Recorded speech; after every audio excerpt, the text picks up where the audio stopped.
Hi, everybody. Dan Illman, Mike Beer. The feature race at Woodbine on Saturday. Small but select field for race number 3.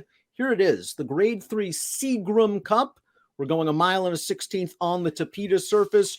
We got a Queen's Plate winner in here. The number 4 Mighty Heart won the first 2 jewels of Canada's Triple Crown in 2020 and has come back in very good form as a 4-year-old. 2 wins from 4 starts, graded placing last time out at Mountaineer Park. Yeah, his form since he's come back this year is actually very good. I'm surprised that he's that short a price on the morning line, Dan. This is a pretty good field. It's a pretty good field. We'll see if Mighty Heart, getting back to synthetic, where it seems like he really excels, can put him over the top yet again. Let's watch the Timeform US pace projector. He's a fast horse. He's speed. He was involved in a little bit of a pace dispute. It wasn't a fast pace last time out, but in this race, he might be the inside speed. And Tap It to Win, a horse that's always shown a little bit of potential. He's kind of an in and outer. Maybe Mighty Heart can shake loose on the second turn. Yeah, I mean, it's true. You never sort of know what you're going to get from Tap It to Win, but he does have plenty of speed if they decide to use it here. And we'll see. Mighty Heart, he is a horse who likes to be forward, Dan. I mean, he wired the Dominion Day 2 starts back, but that was a ridiculous pace early. He just got absolutely loose walking around the first turn, and I felt like he took advantage that day. It should be at least a little bit more difficult for him this time. It's a shame something happened to Special Forces, who did some great work over the synthetic in 2019. He culminated his season with a win in the Grade 2 Autumn, and then he went away for almost 2 years. He came back in this race going a mile and a 16th. It was a race that didn't have a lot of pace, and he caught Belmont Stakes winner Sir Winston. That must have been fun, looking at the entries first off a 2-year layoff and seeing Sir Winston's name. Special Forces, all things considered, ran very well. He doesn't change leads in the stretch, but it looks like he can still run. Yeah, he ran fine in here. Sir Winston was off of a pretty long layoff of his own in this race and was just very confidently ridden in that race. And you saw him sort of pull away there late from Special Forces, but I thought Special Forces, all things considered, ran fine in there. First step on the way back from a very long layoff. If he takes another step forward in here, Dan, he's a handful for the favorite to have to deal with. Another mystery, the number 2, is I think a little bit of an underrated horse. He's an Illinois bred, but he's graded stakes placed on turf in Southern California. He was Grade 3 placed on turf at Arlington 2 starts back, and boy, he found the field he needed last time out. They dropped him in against Illinois breds. He won that race like breaking sticks. He's run a couple of fast races in the past, and he has one on the synthetic, albeit not on Tapeta. Yeah, his synthetic form is at Arlington Park early in his career, but he looked good on that surface as well. He might have a really bad running style for this race, Dan. If that pace projector's right and they don't go in here, this horse is probably going to be last early. I'm with you, though. I think he's probably underrated. He's a really nice horse, and I think he could make some noise in here if he gets any kind of a setup. Dolder Grand was a money burner earlier in his career. Then he found synthetic, and the light bulb has come on. His last 2 races have been very good. 2 back, he went right to the lead and then pounded a field of maidens. Watch this race. He comes from off the pace. You can teach him a new trick. He swings widest. He comes fastest. He gets up to win, and he is feeling good right now.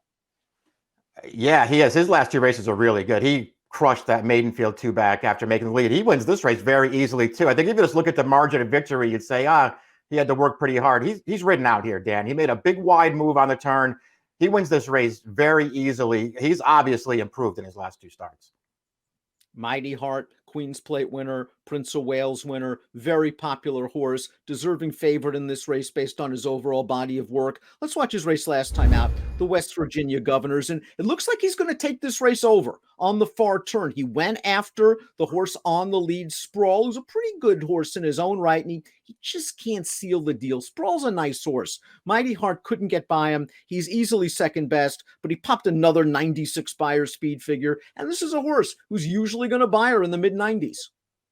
Yeah, his figures sort of point him out. He's got the right running style for this race, too. I don't know. I feel like he's one of those horses, Dan, that when I watch him run, I don't like him that much. I like him a lot more on paper than I do when I watch his races. He was only second best last time. Again, the Dominion Day 2 back, they just sort of handed that race to him early. Didn't make him go. He got absolutely loose on a slow pace early. Had plenty left in the stretch, so I wasn't so taken by that performance. When he won the Blame 3 starts back, he looked beat every step of the way in there and somehow got up to win.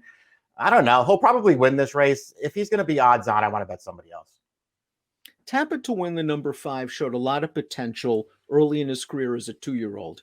In his second lifetime start, he had a very good trip, but you could argue the rail was completely dead that day at Saratoga. I believe it was Travers Day. It was one of the only horses that afternoon on the main track to win on the inside. Since then, in and out, second in the Grade 1 Jerkins as a 3-year-old. But I look at his form and I see, has he ever won a race without a perfect trip? Yeah, probably not. I agree with you. He's sort of in and out. He does have some really nice races on his card. It sort of feels like those races come when everything sort of goes his way. Sometimes he'll show speed, sometimes he won't. You never know what you're going to get from him. They tried turf last time. That didn't work. Now they're going to try synthetic, and you just have no idea if that's going to work. In some ways, he's the key to the race, Dan, because you sort of need him to show a little speed in here. And if he doesn't, it helps the favorite a lot. I couldn't bet him, but I won't be surprised if he runs well because he's done that in the past. I do think he's going to show speed. I do think they're going to try to push Mighty Heart. And as we take a look at our top picks, we're going to try to find someone maybe to run down a softened up Mighty Heart. You're going with Dolger Grand, a horse that has found himself at Woodbine and still retains upside potential. Yeah, it just feels like he's coming around maybe at the right time too. Listen, I'm just not as big a fan of Mighty Heart as maybe I should be. If he's going to be that short, I'm going to try to beat him, and I'll try to do it with the 3. Another mystery is a really hardy horse. Seems to show up every single time, whether it's turf or synthetic, needs a little bit of improvement on a buyer standpoint. But if this pace heats up, I think he can come with a strong run for a very good trainer. 3-4-1-2 for Mike, 2-4-1-5 for me. It's the Grade 3 Seagram Cup. Mike, no show wagering. Good luck.